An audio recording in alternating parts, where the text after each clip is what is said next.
नमस्कार दोस्तों, बारिश का मौसम आ चुका है और हम सभी ये जानते हैं कि इस मौसम में मच्छर जनित बीमारियों के फैलने का खतरा बहुत बढ़ जाता है और इनमें से एक बीमारी है डेंगू। अगर हम सब इस बीमारी के फैलने की प्रक्रिया और लक्षणों को समझ गए तो हम खुद को और अपने परिवार को इससे बचा सकते हैं। डेंगू बुखार एक आम संचारी रोग है जिसके मुख्य लक्षण हैं तेज बुखार, शरीर दर्द और सिर दर्द। यह एक ऐसी बीमारी है जो समय समय पर होती है और महामारी का रूप भी ले सकती है। बड़ों के मुकाबले बच्चों में इसकी तीव्रता अधिक होती है। बात करेंगे कि यह किस कारण से होता है। यह डेंगू वायरस द्वारा होता है जिसके 4 टाइप होते हैं, 1, 2, 3, 4। इसे आम भाषा में हड्डी तोड़ बुखार भी कहा जाता है क्योंकि इसमें शरीर के जोड़ों में बहुत ज़्यादा दर्द होता है। अब बात करेंगे कि डेंगू फैलता कैसे है। मलेरिया की ही तरह डेंगू भी मच्छर के काटने से ही फैलता है, जिन्हें हम एडीज मच्छर कहते हैं। यह मच्छर बहुत ढीठ और साहसी होता है क्योंकि यह दिन में ही काटता है। बरसात के मौसम में या उसके तुरंत बाद के कुछ महीनों में डेंगू ज्यादा होता है, जैसे कि जुलाई से अक्टूबर। डेंगू से पीड़ित व्यक्ति के रक्त में डेंगू वायरस की मात्रा बहुत अधिक होती है और जब कोई एडीज मच्छर ऐसे व्यक्ति को काटता है और उसके बाद किसी स्वस्थ को, तो स्वस्थ व्यक्ति डेंगू से संक्रमित हो जाता है। अब हम बात करेंगे संक्रामक काल यानी इंक्यूबेशन पीरियड के बारे में।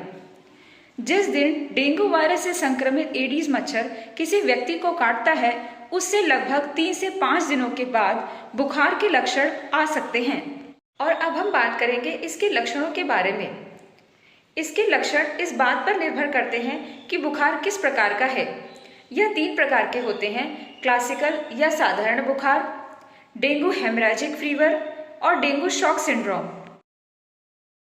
क्लासिकल या साधारण डेंगू एक खुद ठीक होने वाली बीमारी है जिसमें मृत्यु नहीं होती, लेकिन अगर डेंगू हेमरेजिक सिंड्रोम या फिर डेंगू शॉक सिंड्रोम हो तो तुरंत इलाज की जरूरत होती है, नहीं तो ये जानलेवा हो सकता है। अब हम बात करेंगे इसके इलाज के बारे में।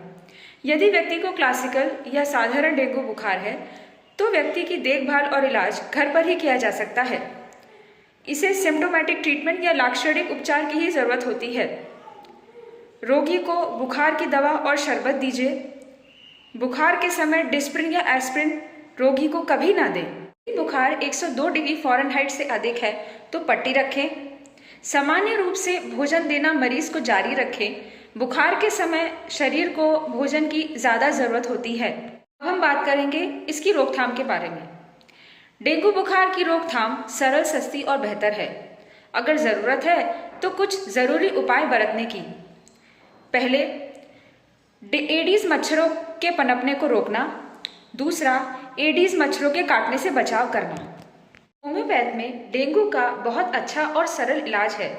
हमारे यहाँ doctor Basil homeo hospital, Pattikkad, Kerala में इसे सबसे अच्छी मॉडर्न टेक्नोलॉजी से ठीक किया जाता है। इसलिए अब से डेंगू से अपने और अपने परिवार की रक्षा करें। धन्यवाद।